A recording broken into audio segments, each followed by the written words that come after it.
All right, what is up, everybody? Welcome back to another episode of the 23 Personnel Podcast. I am your host, Spencer, joined as always by Michael. Michael, what's up, man? Well, that was something. That was that was a win. I believe someone out of touch with Big 12 football, like possibly Tim Brando, would call that good old fashioned Big 12 football. But yeah, a lot to like, probably even more to not like. But it's hard to not like a win, man, especially on the road, especially in December, especially November, against. Oh yeah, you're right. We're almost there.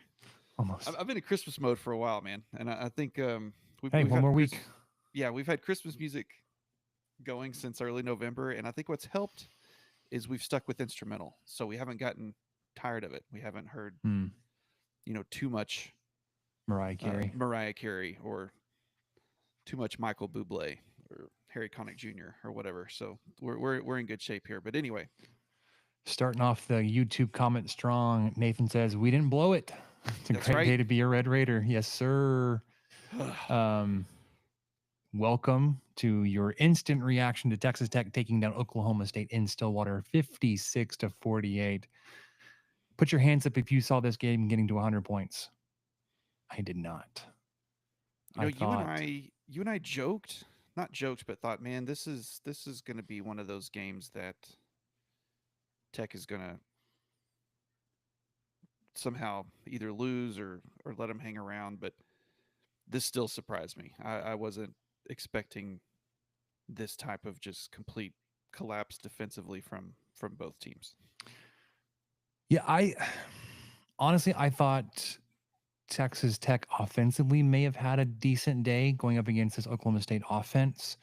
Sorry, Oklahoma State defense. I thought it would have been, actually thought we would have done better on the ground than we did. Um, you put up 139 rushing yards on 39 attempts, 3.6 yards per carry. I don't have um, our preview in front of us. I'm getting there. I can tell you what they were averaging before today. The Oklahoma State Oklahoma State defense was giving up, oh, 5.9 yards per. 241 rushing yards per game at 5.9 yards per carry. We thought, hey, that's great matchup for Texas Tech coming in. And they held Texas Tech to 3.6 yards per carry. So under their yards per carry, almost 2.5 yards, and about half the rushing total. Brooks got to 133 yards by himself on 28 carries, 4.8 yards per carry. Jacoby Williams and Baron Morton added in a total of 7 other yards total. Of course, that's sack adjusted. Baron Morton had a couple of pretty key rushes himself, especially that third down pickup there late in the fourth quarter. Um, Through the air, Michael Baron Morton had quite the day. 37 of 53, 404 yards, 4 touchdowns, and an interception. Completed 70% of his passes. Leading receiver in terms of receptions, Josh Brooks. Yeah, Maybe the first time we've seen that. Um, yeah. Coy This Aiken, Jalen. sorry, it felt like a running back duel. Like they were Gundy and McGuire both, or their OCs or whoever had both had in their heads. Okay, well, we're gonna have Ollie Gordon throw a pass and it's gonna be a touchdown. Okay, well, we'll have Taj Brooks throw some, or take some direct snaps, and we'll have him catch. Okay, well, Gordon's gonna do some catching, and it was just the running backs were very much featured. And that was the first thing McGuire said in his press conference today, was giving Brooks credit and saying that how he should be elevated from Doak Walker semifinalist to finalist after this performance, and hopefully that'll be the case. But man, this would have been more fun, I'm sure, for Brooks to have broken the record in a game like this at home last week, with the kind of day he had, with a win. But at least he still has it. Yeah, Brooks finishes 198 combined yards on 37 touches, 28 rushes, 9 receptions, 4 touchdowns. Um, Brooks was 9 of 10 through the air for 65 yards and a touchdown. Your other leading receivers in terms of receptions were 7 each for Coy Aiken and Jalen Conyers. Yardage was led by Caleb Douglas. He had 5 catches for 105 yards. Started off the game going downfield. Loved your targeting of the tight ends.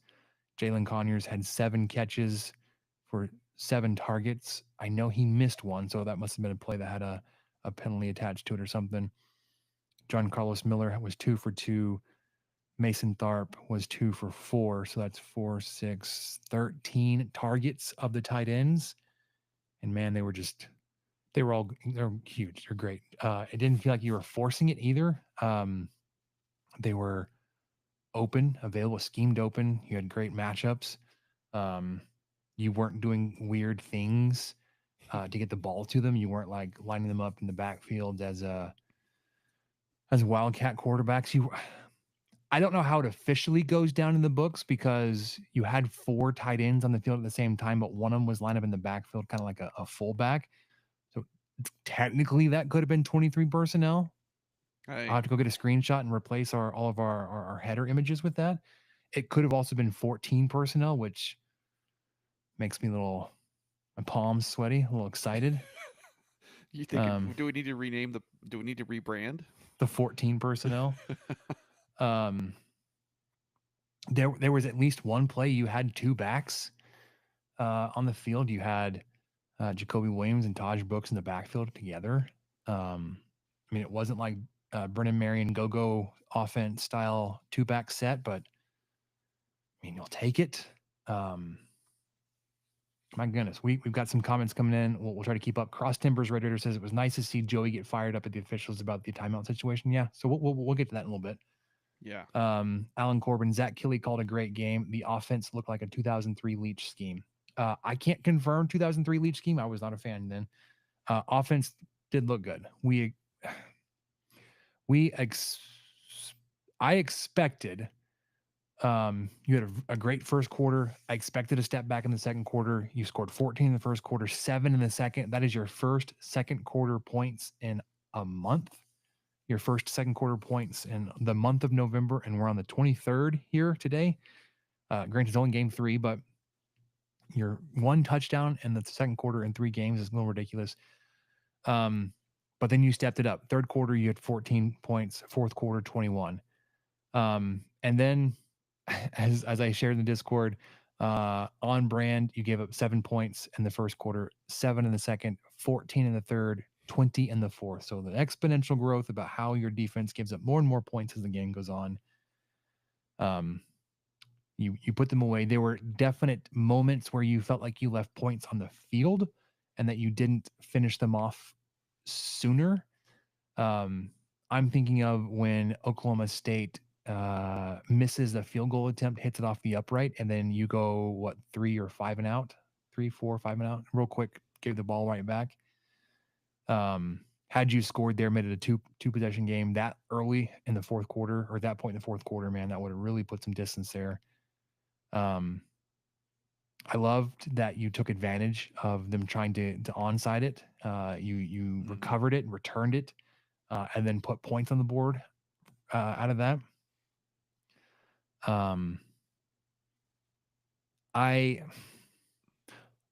Offensively, I could nitpick, but 543 yards, 404 through the air, 139 on the ground, and 56 points. Well, 49 points yeah. on the offense. Like I'm not the gonna defense doesn't get much credit, but they do get that. Well, that was special teams. yeah. No, that was defense. That was No, it defense. was defense. It was like their first or second play on that drive. Yeah. But offensively, you put up almost 50 points there. For the most part, looked good. I would have loved to have a better rushing average per yards. It is what it is. You win. Defensively, though, Michael, I don't know if you just want to go there. Oof. Let's talk about it. You were facing Smith, I'm just going to call him Smith, true freshman quarterback, or at least a freshman quarterback for Oklahoma State, not Alan Bowman. I was actually a little surprised there. Um, he went 26 of 36 for 326 yards, 2 touchdowns, and an interception. That was 13.1 yards per completion. Um, Ollie Gordon was 1 for 1 for 27 yards. So on the day, Oklahoma State was 27 of 37 through the air for 357 yards, 2 touchdowns. On the ground, Ollie Gordon found some space. I mean, he went off for a Mm-hmm. 68-yard touchdown, but he carried the ball 15 times for 156 yards. Obviously, that 68-yarder skews it here, but he finished the day at 10 and a half yards per carry. It'd be 6.3 without it, so it's Not even that bad. it's I pretty mean, pretty salty. Pretty good day. yeah, it was still bad. That's what I Yeah. meant with even Yes. without it. Um, as a team, they rushed for 155 yards, which is wild. I think mainly because of that. They had a couple sacks, but the high snap fumble recovery for a touchdown went as a negative. Um, but if you take that out, as a team, they rushed for 203 yards, 5 yards per carry. Even with, I mean, the 5 yards per carry is including the minus 50 they had as a team. Um, on 3 carries. So without it, it was what 28 carries for 203 yards. Mm-hmm. I mean, pretty close to 9 yards a carry. Um, through the air, there were times where it just felt like your defense was just the pass defense was so bad. Oklahoma State was running through drills on air, 7-on-7, but against I don't know tackling dummies. Um, 27 completions for 357 yards. It's 13.1 yards per catch. Said that. Brennan Presley was their leading receiver, 10 catches, 55 yards. Deshaun Stribling, 7 catches, 133. So he led. No, he didn't lead in average, but he had just about an average day for him, 19 yards per catch. Rashad Owens got involved, like we talked about in the pregame, 6 catches, 124 yards, and a touchdown. He had almost 21 yards per catch. Ollie Gordon added 3 more catches himself. So Gordon had 18 touches for 186 yards. Taj Brooks still gets the better of him in terms of total yardage there, but um, I, despite the defensive score, Michael, I think I have moved now to, I don't like it, but I'm comfortable saying it's time for a new defensive coordinator. Oh my gosh. I thought that's what you were going to go with. Well, does he not get any credit for? I know Ledette went out with an ankle. I think it was DeBraylon Carroll. Did Yeah, he go out with an he went ankle down. injury Mm-hmm. too? Mm-hmm. And McGuire said in the press conference he expects them to be back next week, hopefully against West Virginia. But with those two guys gone up front, due to Banks already gone, I as good as this linebacker core has played, it's still tough. It's tough for me to defend, uh, no pun intended, my stance on keeping DeRuiter just because I don't see how I've seen the shuffling door of coordinators over the Yep. last decade, and I've seen Mm-hmm. the negative effects of that. And I know that people like to take their shots at Wells and his guys every chance they get, but I think Patterson made some progress and they got some good players in. So I'm not out on DeRuiter yet, but I can after this game against a winless conference team this late in the season on about to trying not to go 0-8 on a conference schedule to lay that much of an egg on the road. I think I'm going to be very understanding if people see that and think, okay, it might be time to try something new. I don't think I'm there, but I'm not going to really try to sway anyone much harder than what I just said. I'm probably done. That's all I've got. Can I point something out, Michael? Please, please do. Texas Tech gave up 48 points to Oklahoma State this weekend today. Yes, yes. That is the most points Oklahoma State has scored this season. In a schedule that includes South Dakota State and Tulsa, they scored 44 against South Dakota State, 45 against Tulsa. Um, since then, they had scored 19, 20, 14, 35, 28, 21, 13, I'll do you even better because and then I 48 expected. today. Yeah, I expected this. So the last time Oklahoma scored this many points, they scored exactly 48 points in Morgantown last October. So October 21st, 2023, they won 48 to something. I don't even remember what it was.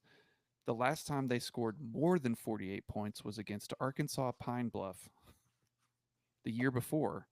They had, I think they put up 63 on them the third game of the season in 2022. So I get what you're saying. And yeah, that's a lot of points to a freshman quarterback who, up until today, had thrown, I think you had it in there, 10 passes, Mm-hmm. and they were all at TCU, I think I 8 of think. them were, Or yeah. I was about to say, or the majority of them. Who, I mean, the coaching staff didn't know. I don't think it completely caught them off guard, but I think they were surprised by it that Bowman didn't start. But yeah, for a team to have that kind of performance with that kind of record, uh, it's bad. It's just really bad defense, lack thereof.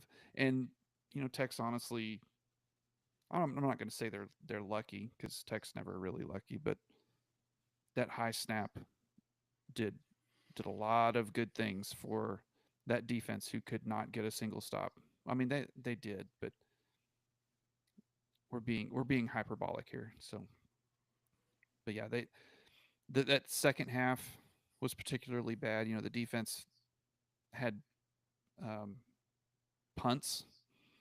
They forced Oklahoma State to punt 3 of the first 4 drives. Now, one of those drives was a 3-play, 91-yard touchdown drive, so that's not really helping. But second half was really brutal. So third quarter, come out and immediately let them drive down the field in a minute and 46 seconds, 5 plays, 75 yards. So touchdown, touchdown, field goal attempt that was the doink off the left upright, touchdown, touchdown, fumble, touchdown, interception. Not a good second half. No. Um, I also, because of, like, it's just how poor the pass coverage was and tackling too. Um, like, this was game 11 this season. So, like, even if you were talking about young guys, they're not young anymore, but you weren't playing young guys. I mean, Mo Horn, probably your youngest, but he was a 4-star corner, and this is his 3rd year in the program. Moncho Stevenson played very sparingly, but again, at this point, I believe this is his 2nd season. Braylon Lux, like, he got picked on one drive. They just kept going after him, and he was lost. Chapman Lewis, CJ Basketball, like, they all had bad games. And it's like, it's just been getting worse. Like, your regression in the pass coverage has been just horrendous. You got 1 sack today. Yay. Jacob Rodriguez, my goodness, man just does everything. Let's talk about him for a second. 13 total tackles today, was your MVP, at least on defense. 8 solo tackles, had an interception, and a fumble recovery for a touchdown. Like, Yeah. he did it all. CJ Baskerville ended up second in tackles, right there alongside Ben Roberts. Both had 7. 1 sack on the day, and it came from James Hansen, who, Who? interestingly enough, took a right hook from Ollie Gordon, which may have also clipped the ref. And Ollie Gordon was allowed to stay in the game. I thought if you threw a punch, you were gone. Like I thought that was a pretty cut and dry, like no nonsense, no judgment there. It's like punch, okay, he's gone. Nope, not the case. Lots of interesting decisions today from the referee crew. We'll talk about that in just a minute. Um, one interception. Mo Horn did have the two and only two pass breakups on the day. You had credited two quarterback hurries, one from Ben Roberts, one from Amir Washington, and no forced fumbles. The fumble was unforced. The snap over the head of the quarterback that went a mile. That looked like it was going to be disastrous. Oklahoma State was going to be able to recover that, and then squirted out from Malachi Smith's grasp there. I don't know if he was in the end zone or there at the goal line, but then rolled into further into the end zone where Rodriguez was able to successfully recover it for a touchdown. All right, let's catch up on a few comments here. JP says, "Is it Kitley or is it the worst defense in the Big 12?" Um, Well, I don't think it's Kitley if he's putting up 40 something points on the road.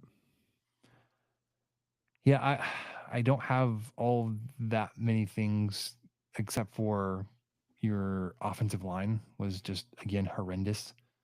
Um, I think he called a good game.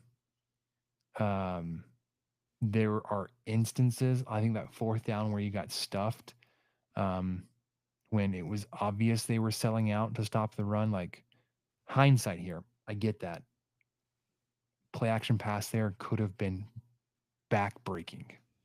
Have you just lofted it up over the 10 guys that were within a step of the line of scrimmage, but you decided to try to run into it. But you did get a fourth down conversion that went for 40 yards and a touchdown where you got Jalen Conyers and Taj Brooks high-fiving at the 5-yard line. That was beautiful. Turn that into a GIF. I don't know if you'll ever see that again. Two guys high-fiving as they run into the end zone together.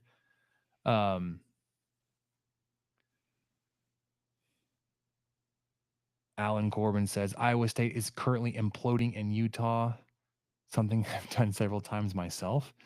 We'll talk about the rest of the Big 12, but Kansas is just destroying the Big 12 the past 3 weeks. I don't know if I should say thank you or this is fun to watch or what, but Iowa State's broken. I think we can take credit for that. Arizona State took down BYU. Kansas comfortably beat Colorado. West Virginia may have saved Neil Brown's job. They got to a bowl game, which I think I like that they got to 6 wins before facing us. They're not desperate. Mm-hmm. And then Baylor won 20-10 at Houston.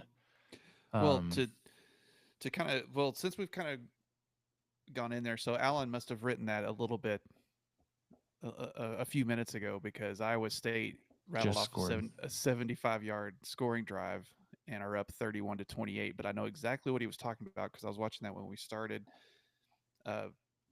Utah blocked a punt and returned it for a touchdown, and then I think later, and went for two. They went and for converted. two and got it. Yep.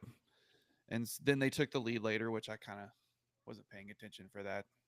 They had a pick six in the second quarter. Did Utah? So they're scoring. Yeah.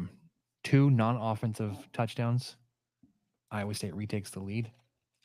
Yeah. As of right now, it depends on obviously how this game goes, but Kansas State is leading Cincinnati 34-9. The fourth quarter just started, so let's assume that's a win. So right now you've got three teams that are 6-2. Baylor, TCU, West Virginia, Texas Tech, and Kansas State will all be 5-3, and Iowa State is 5-2 right now, with a chance to be either 6-2 or 5-3. So this is something Don Williams brought up in the press conferences. There will be 9 teams within one game of each other heading into the final week of conference play. So it is still technically possible that Texas Tech, I don't know about the tiebreakers, could finish 6-3 in the Big 12 alongside Arizona State, BYU, Colorado, Iowa State, Kansas State, Baylor, TCU. Like they could all finish 6-3 because I Yeah, think they'll Arizona State plays Arizona, well, BYU. Iowa State and Kansas State can't because they play each other. Okay, so one of them can. Right. One of them can. Kansas State looks like they're on their way to get to 5-3 tonight, and they play Iowa State. Yeah, BYU is they host Houston, so that's a pretty good draw for BYU. Um, Arizona State is headed to Arizona, rivalry game. You never know. Arizona got housed today, but who knows? Of course, West Virginia is coming to Lubbock, and Kansas is headed to Baylor to possibly wreck their streak that they're on right now. So it's what else am I missing? Oh, Friday, Oklahoma State's heading to Colorado. Who knows? Maybe they found something with Smith at quarterback. Maybe they can take advantage of a reeling Colorado team who's kind of. I'm not saying they've underperformed. I think they've overperformed what most people think, but I think they felt they were going to be a lock for the Big 12 championship game, and now they're not. So who knows Yeah. how they'll respond to that? It's 11 a.m. in Boulder, so that's 10 a.m. their time. Yeah, you got Utah and UCF also on Friday night, but I don't think either one of them are competing for it. Anyways, Oh it, yeah, it, it could get real messy. yeah, So, anyways, um, working through the comments. Starter, I love using tight ends. Man, I was losing my yes, mind with just excitement about how we were just committed to getting the ball to them. And not like, again, I said this earlier, not that we were forcing it, but it was just a thing of beauty. Conyers, Tharp, and even Miller. You pulled in that fourth, you pulled in Llewellyn there on that 14 or 23 personnel play at the goal line. Starter also says there's no excuse for our secondary to still be so poor. You can't keep using the experience excuse. Yeah, I mean, I think it's Tim Tadlock that says like at this point in the season, even the freshmen are not really freshmen anymore. yeah. Your You're new playing guys your aren't 11th really. game. Yeah, Yeah, this was game 11 of 12. You've got two more this year. Um, I get that Vegas had this as a 3-point game. The advanced stats had this at 7 points. It ends at 8, but you had a blocked extra point, which we haven't talked about, to get you that 8. That recovery, that fumble recovery for a touchdown. I mean, that obviously looms large. Like this could have been a tied game with not that many things going differently for Oklahoma State. I'm sure they're pinching themselves or punching themselves, whatever. That they had a shot at taking down Texas Tech and getting their first conference win on Senior Day, um, and letting it slip through their hands. But we also heard from Calvin from the CGA Tour podcast that Oklahoma State kind of shuts it down if they get down early. They did. Texas Tech let them stay in it. The thing I was concerned about, and then how just poor the defense fares through the rest of the game. Um, all these things that we were concerned about on Tuesday played out. You got to an early lead, but you let them stay in it. You had no pass rush. Um, your offensive line continues to be poor. Tackling was poor. Coverage was poor. Bowman didn't play. That was another thing I was concerned about, but it was the other quarterback. I wonder if Bowman had played, had it gone any differently for the Cowboys there. Um, Nathan, this is going back to our discussion we were talking about. I think I would be okay if Tim DeRuyter was let go. And Nathan says, at the very least, we need to clean house with a DB coach and the DL coach. Um, I am a little bit more lenient for Zarno Fitch based on the number of injuries all along the defensive front.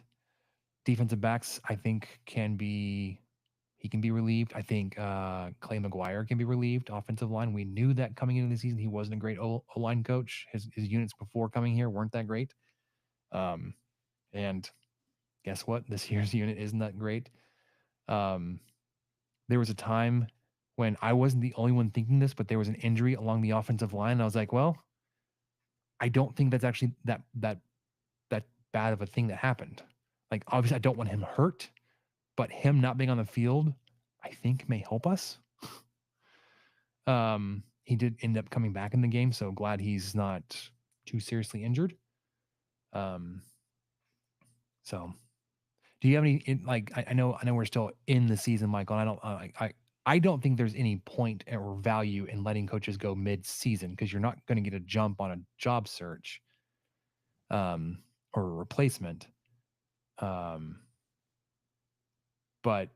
I just do you have any thoughts on coaches, position coaches, coordinators that you'd be okay with letting go? You'd want to see reassigned or relieved, Michael? I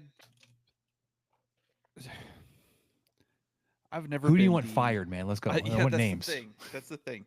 I've never been never been the fire guy, except I think after the Kansas State game with Wells. That one's like a really low point for me. But I think let me do this. I was going to save this for the end, but I'm going to save this now.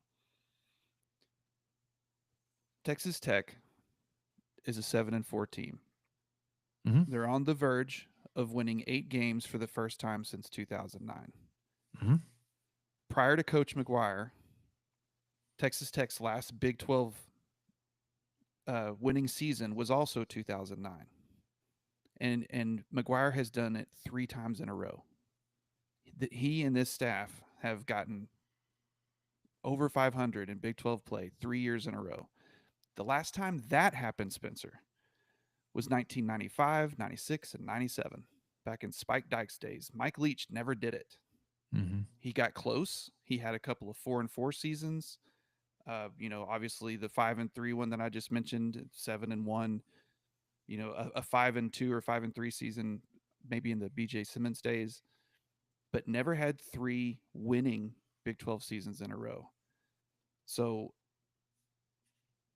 I get people being frustrated with just one game, but I think looking at the bigger picture, it's hard to look at this staff, see what they've done, look at what Texas Tech has done up until this point, and say, well, obviously we've got to fire half these people.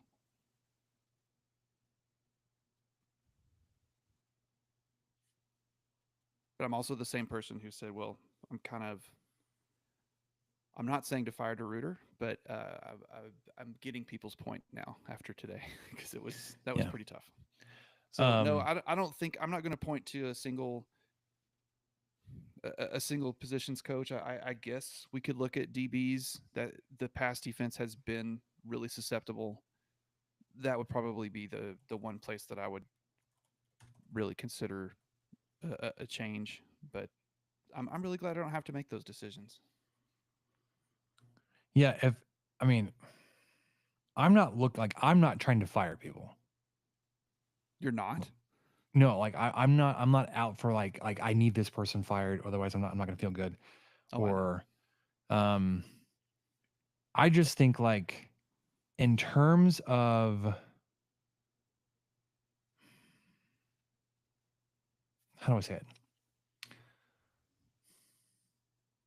Priority positions that I would want addressed, however you see fit. Offensive line, receivers coach, DBs. I think I'd start there. Yeah, I would agree with that. I don't know if I would immediately go to the OC and the DC. No, I think we've liked to pick fun at Killy. I have a ton of respect for what DeRuiter's done. I have a hard time defending it this season. You've had him 3 years and it's gotten progressively worse. You're right. It has. His best year was his first year. Um, and then even then, it's gotten worse throughout the season too. So, um, Utah just missed a game tying field goal. It was a 54-yarder oh no. wide right. Iowa State wins 31-28 and will move on to be yet another 5-3 Big 12 team. Um, and we can cover all this, Oh, 6-2. My bad. 6-2. I can't do math. but they're going up against Kansas State next week. So, Correct. Yeah, 6-2 Iowa um, State versus 5-3, presumptuously 5-3 Kansas State. Um, well, I they're mean, they're still holding on versus Cincy. 12 minutes, 12 minutes left in the fourth quarter. They are up 25 points. Stuff happens, man. You never know. Sure. No, it does. I don't know if Kansas State has had that much of a meltdown before. We can talk Oh, more about the coaching staff, maybe some this upcoming week, but definitely in the gap between the end of our regular season and our bowl game, um, if those changes are announced. Nathan comes back and says, I've never seen it in such an impotent pass rush, sans Cliff days. Yeah. oof. Cross Timbers Raider. If you run off DeRuiter, who's on the list of potential replacements? Again, like one, I think we've seen a list of potentials, not potentials, excuse me, of guys that at least Rob Bro would be interested in. I would probably look into that. I have not done that research today. But Nathan comes back and says Skylar Cassidy from Sam Houston. I've heard his name before a couple different places. Um, Nathan also dunks on the Utah uniforms. They look atrocious. They look like San Diego State wannabes. They have I don't know what's going on with them this week. It's a diff. Yeah, it's not my style, not my tempo. Not my cup of tea. Um, JP says the Big 12 is the weakest it has ever been. That might have something to do with 5-4 winning seasons. Just a thought. Well, sure. You play the games that are on the schedule. You can't control how strong your opponents are in football because one, you don't set the conference schedule. Um, but two, like even your non-conference, which I know that's not really the point of this question or this comment here, but like when you set that, they're usually several years out. So by the time you schedule them, they could be good. They could be much better. When you get to them, they could be much worse. You just play the game on the schedule. Aaron says, hard to compare this iteration of the Big 12 compared to the early days or even the mid 2010s. A winning conference record now compared to the past is different. Sure. Yeah, I get that. Um, but also, again, historically, you haven't done it. I mean, as down as it has been in the past, as down as it is now, like you still have to win the games. You still have to do it. Um, I mean, sure, in hindsight, not in memory, when we look back on this 3 year stretch, like we may say, yeah, McGuire was able to do that, but the Big 12 wasn't what it used to be. Um, but you had Texas and Oklahoma on your schedule up until this year. Um, you've had teams like TCU on your schedule that played for a national title not that long ago. Um, Baylor's not a doormat. Kansas isn't even a doormat anymore. It's actually been you for a hot stretch. So, Yeah, um, it's you can compare it if you want, or you can't compare it if you want. I'm not going to go back and run the metrics to 1997 Southwest Conference leftover football, but it is just something Tech hasn't been able to do, and this staff has done it 3 years in a row. So yep. yeah, I guess you can dilute that if you want, but I'm not going to. It's something I haven't seen since I've been a Tech fan. Nathan points out it's official. Utah won't make a bowl game. I feel so badly for their fine fans on Twitter.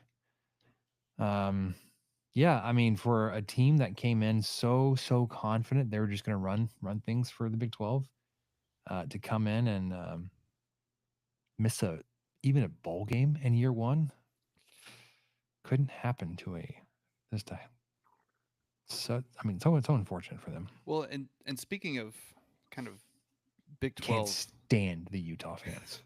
If that speaking wasn't of Big clear. 12 kind of upsets and on the radar, so Boise State was on the ropes versus the 2-8 Wyoming Cowboys, but pulled it out with a a touchdown in the fourth quarter to win 17-13. So there's a very good chance that the 10-1 Boise State Broncos will have one of the four automatic bids into the playoffs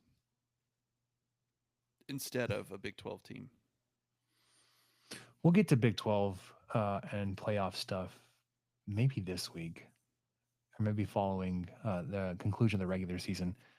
Because there's been a lot of discourse, especially recently as the Big 12 has started to cannibalize its leaders, namely BYU and Colorado. How they have national pundits, national media, big SEC, Big Ten fandoms that have a media credential stamp at the top of their letterhead, whatever you want to say, absolutely foaming at the mouth, ready to put down the Big 12. And the Big 12 has given them that opportunity. So I guess we'll address that when the next round of playoff stuff comes out, which then even is different because like the playoff rankings don't really align with the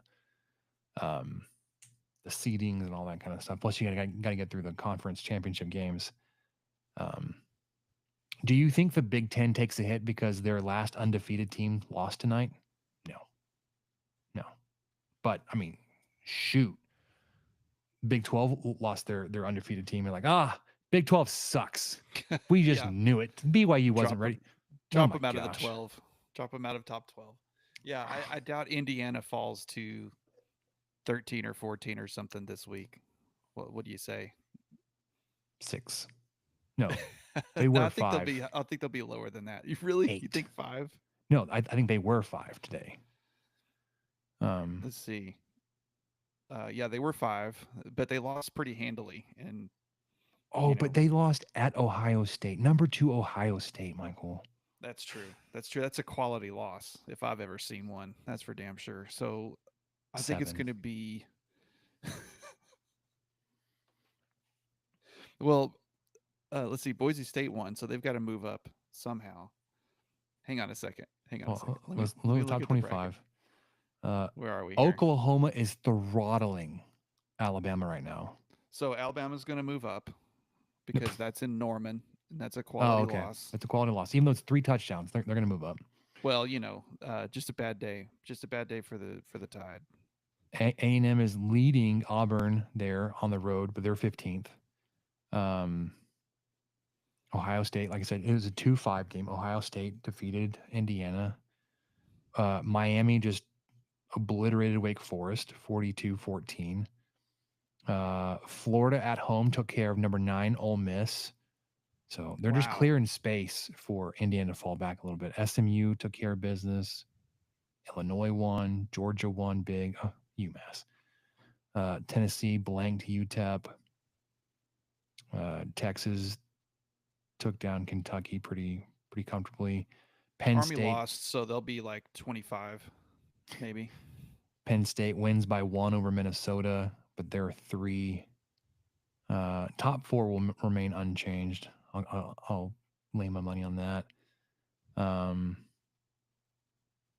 14 BYU lost, 16 Colorado lost, 17 Clemson won, although they're vaulting up. Carolina won over Wofford, they're climbing up. Missouri 23 won. The question now will be, Tennessee played UTEP today. With Alabama and Ole Miss losing ahead of them, will a 9-3 Tennessee team outrank a 10-1 Indiana team? Well, possibly. I think that's where we're at. I think it's going to be. We're going to have. Let's see.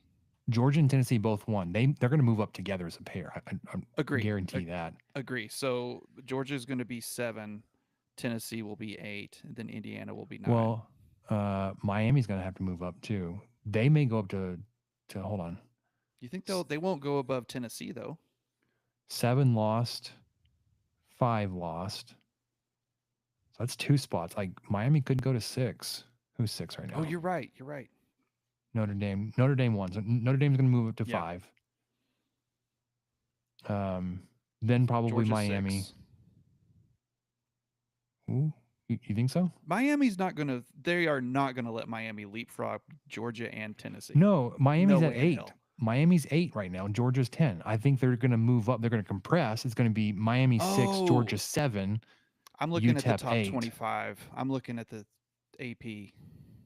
Well, I You're don't looking at know. the college football playoff, which is Well, all that I'm looking at matters one right now. on ESPN. Either way, that's not really here nor there. I didn't mean for us to go off on that, but I was enjoying it. I pinned the comment. Now it's been so long ago, but Alan says Utah copied BYU in doing a salute to Polynesian culture and did a whole jersey homage. Still looks like a Mountain West costume. I'll have to go back and see it now that I have some more Yeah, insight well, into this. that was why I was hesitant to say too much because I could tell it was some sort of there was some a saying on the helmet, and I didn't know what it meant. I didn't know if it was in memory of somebody or something. So I thought, well, I'm not going to ding it too bad because I'm not sure what that means. Well, like the Texas Pride, like I Oh wouldn't yeah. put down the state of Texas, but the Texas Pride uniforms for Texas Tech have been horrendous. Okay, that's fair. Just saying. You Or can separate the two. I just I the didn't know what it Wounded said. Warrior, fantastic program. Our Wounded Warrior uniforms were typically pretty bad. I Mm, did hold on. I did like the one that had the digital camo on the side, the little like side panel patch thing. I thought those were pretty clean. I think we wore them against Missouri, mm-hmm. 2010 ish. Yeah, Hold we on, won that game. Wounded Warrior 2010. I think Missouri was in the top 10 or something like that year. So yeah, back to what you were saying. Yeah. Oh, Ole and it Miss. was on the shoulder too. Hold on, is that the one I liked? Yeah, I think I did like that one. It's a little, in my mind, it was executed a little bit better. The Never Quit jerseys, burn those. Um, Yeah, we're gonna have all sorts of shuffling, man. Miami to I think Miami's going 7. to go up to 6 because Oh I yeah, think because I Indiana. think Oh, I Notre keep Dame will. forgetting. I think Notre Dame slides up to 5. Yes, they will. Miami will go to 6. I think Georgia and Tennessee will move up together. Yeah, they'll be 7 and 8. 7, 8. I think Indiana could go to 9 right there. Yes, that's exactly what I think. Um, Boise State and or SMU might leapfrog Boise State. I don't know, but maybe those two they're might gonna be be in the mix together. right after. Yeah. Alabama, shoot, goodbye. We'll see. I'll believe it when I see it. And then Oregon, I think, was off this week. I didn't see them on there, so I think they finally got their bye week in week Yeah, 13. yeah, they're 11-0, so they deserve it by week. Yeah. Alan points out OU fans rush the field in Norman. Is that a sign they're no longer a blue blood? Yes, it is. It's pretty. They got bowl eligible tonight. Good for them, Act like right? you've been there, Sooners. Doesn't that make them 6-5 this year? I don't know, man. I hadn't checked. Rush the field during a timeout with 20 seconds left. 28 seconds left. What a bunch of morons. Wow. The game wasn't even over yet. It's a real Texas Tech move there, Sooners. You trying to copy us now, too? All right. Texas Tech wins. At least when we rush, it's not like in a blowout. It's usually kind of close or something when Texas Tech rushes. I know, right? It's not 24-3, and no one scored the fourth quarter, so they're just sitting there frothing for an entire quarter, just like, Blow the whistle. I can't wait to rush the field. Let's get on the field, brothers. Let's go. No one scored in 15 minutes. Let's rush the field. Like 45 minutes of actual time, no score, but like let's take off. Great. Let's jump the barrier. This is so good. All right. Oklahoma is back. 6-5 Sooners going to a bowl. Just love to see it. Plucky little Oklahoma. Good for them, though. Good for them. Yes. Texas Tech wins tonight, 56-48. Move to 7-4. Take down the winless in Big 12 play, Oklahoma State Cowboys. We will be back on probably Tuesday to do our final recap of this game. Look around at some basketball. I don't want to recap the basketball games from Thursday and Friday. I'm disappointed. Well, I'm not disappointed going 1-1. I'm disappointed the way you lost to St. Joseph's on Thursday. You should have won that game. You had a bad night, but bounced back against Syracuse, which was good to see. That was a fun game. We'll talk about that and this one a little bit more on Tuesday. Preview West Virginia, and I will be in 23 personnel HQ East HQ. I don't know how you want to say it. We'll be in the metro mess. But that'll do it for us. For Michael, I'm Spencer. We'll catch you guys next time.